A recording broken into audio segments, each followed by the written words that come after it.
the main challenge for the city of Amsterdam is that if you look around you, we have a great city that's not built for cars. More than 50% of the people who come to visit Amsterdam come here by car. If I can say goodbye to my own private car feeling, then it might work for other people as well. And I always smile because the smartest mobility is already in your shed, and it's the bicycle. And it was invented 200 years ago, but it doesn't become better than that. Mobility, it is part of our basic needs. The continuous growth of the population and ongoing urbanisation brings numerous challenges. Environment, congestion, health and safety are amongst our concerns. In En Route to Success, we follow mobility experts on their development journeys. The first episode, Smart Mobility in Amsterdam, looks into a city that has more bicycles than people.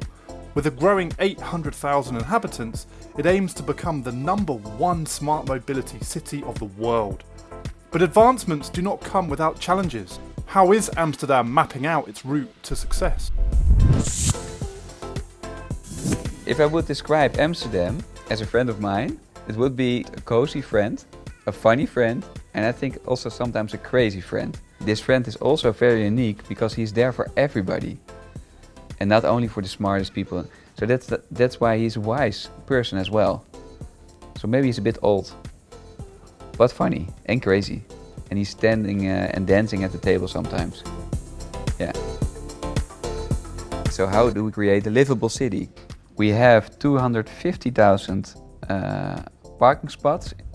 The coming years we will remove 10,000 of them in the inner city to create extra space. How can we steer the use of mobility and give smart incentives to get another behavior? Yeah, we can do it in a smarter way, I think. But what we can learn from cities like Copenhagen is they give a lot of smart incentives for sustainable behavior. We learned a lot from the corona crisis. That the behavior of people is really changed. They work from home and travel a lot less. If you walk through the city, and 61% walks and cycle through Amsterdam, then you can experience right now that you can play on the streets. So it is possible. It's not an ideal situation, but there are a lot of learnings.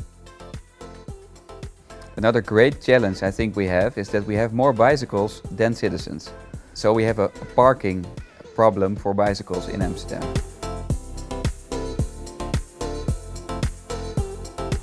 Well, first of all, the bicycle mayors have the vision to together with the population, I would say, to save the planet with cycling. Our slogan is 50% of all trips by bicycle before 2030.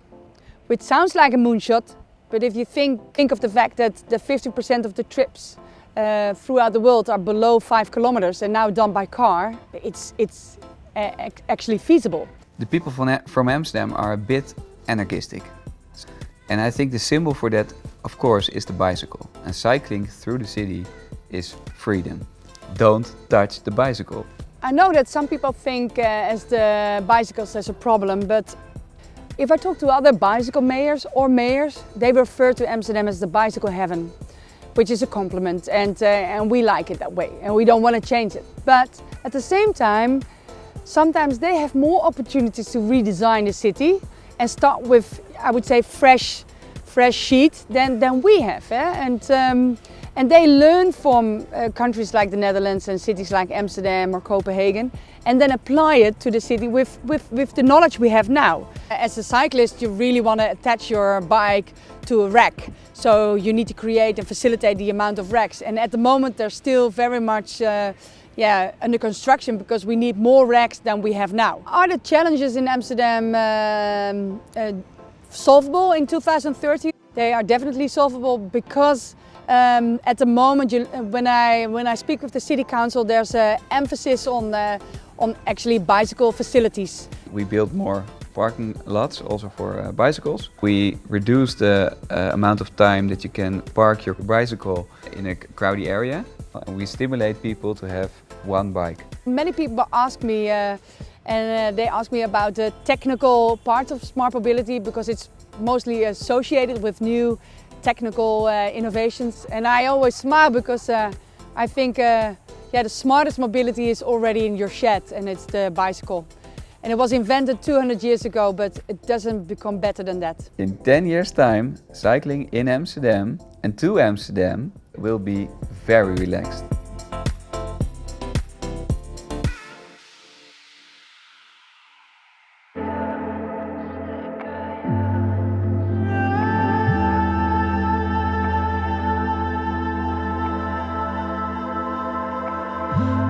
We are at the marine establishment. This was an area of the Marines, but now a few years ago they gave it also back to the city of Amsterdam. For example, you can swim here in the waters, but also we say that this area is also a new kind of innovation living lab. This area, the marine establishment, is also one of the interesting areas in Amsterdam where we can test with mobility. For example, we're going to test here with a self-driving car, with a self-driving boat, the rowboat. They're also working to our mobility management control center of the future.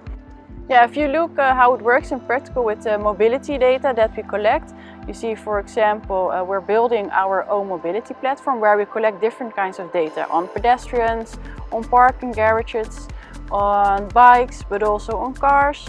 And there we collect the data, but also during this period we then inform the people about how busy is it in the street. We closely cooperate with the Johan Cruijff arena because it helps us to test all these innovations. When we have an event here or multiple events, we host up to 100,000 people in a day. If I would go to an event in this area, I don't want to be in a queue in front of the stadium, in front of the parking facility or on the public transport locations. What we do is we host an operational mobility center. We develop the dashboard together with the city, and the dashboard shows different sources of data, how busy the roads are, where the public transport is, how many people are inside the arena, how many people are in a parking facility, incidents on the roads pop up. They use counting cameras and 3D sensors to count how many people are walking in a certain direction. With the mobility portal, people can get an advice from home towards the closest parking facility or public transport hub or any other modality which is available. And this really helps decongesting actually the roads around the arena. We would like people to go more by public transport because of the sustainability. There's a lot to learn from elsewhere in the world. If you look at, for instance, the stadiums in London, the way they handle the flows of people and the amount of metros that can leave at the same time, it's incredible. And I think one of the difficult stumbling blocks is that we have to convince some parties that we will not use their data in a commercial way. If we have more relevant data for coordinating the whole system, we can actually make a prediction on where people are going to park, how many people will come by train. This is very important to us because people have to have a safe, secure and pleasant experience in this area, so they would come back for the next events. If there's a match of Ajax, if there's an event in the Ziggo Dome, if there's an event in the AFAS, then we know all these people enter this place at the same time. And if we work together with these partners, we can manage the whole area as an event.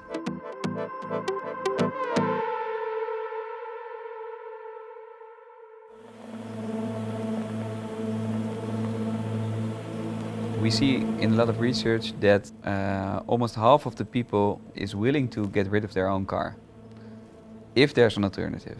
So we start with a lot of neighborhood hubs, so to say. The e-neighborhood hubs is a mobility hub where there are different modalities that can be used by the citizens. So for example, a bike, a scooter, a car, and they are all electric. And the goal is to get rid of all the extra cars and share some modalities with your neighborhood. We have 5% of all cars are shared right now, and in the next coming years I think we will go to 30% of all cars will be shared. And what is special about this project is that it's a bottom-up approach. How did we came up with the idea? Yeah, well, We were at Koninginnedag, a very important Dutch party where we were floating through the canals, and then one of my friends said, well, wouldn't it be nice to live on the water with all your friends? And then a tender came up by the city council. So we addressed it, and well, 10 years later we're here in a almost finished village.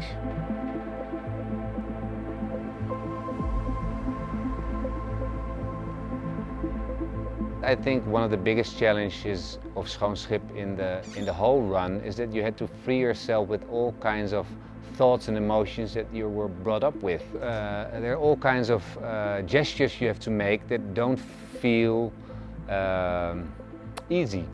A lot of people here at Schoonschip are very aware of maybe I have to change myself first before I start pointing fingers at other people. So I thought with mobility, if I can say goodbye to my own private car feeling, then it might work for other people as well.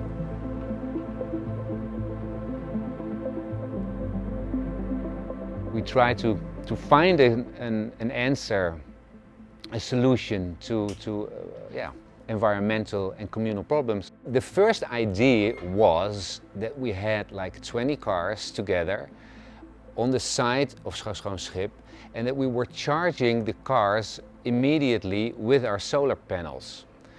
But then there was a paradigm shift with the government, and they decided to make this like the Grand Boulevard, you know, with children playing, so there was no parking availability anymore. So we were afraid that our whole idea with this smart mobility hub was sinking into the water. But then we stood up and came with a separate plan, like help us to find a parking space, and then we don't connect them to our solar panels, but this is something we can work towards in the future.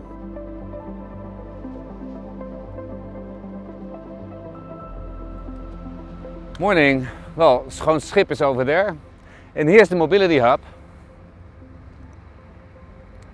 With electric cars, it's really important to charge them, and you have also to tell the car that it has to charge on this little device.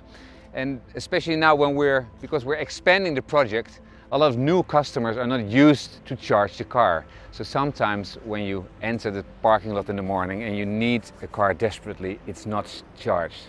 And that's something we still have to work on.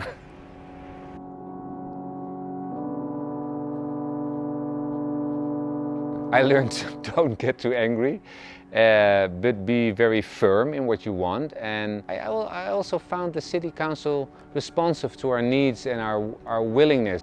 I think it's a really big achievement that the people themselves created this village. So without having like big companies behind us, our dream for the future is that there's going to be like a big parking space with almost maybe 50 or 70 cars, 100 bikes, and that everybody can go in and out.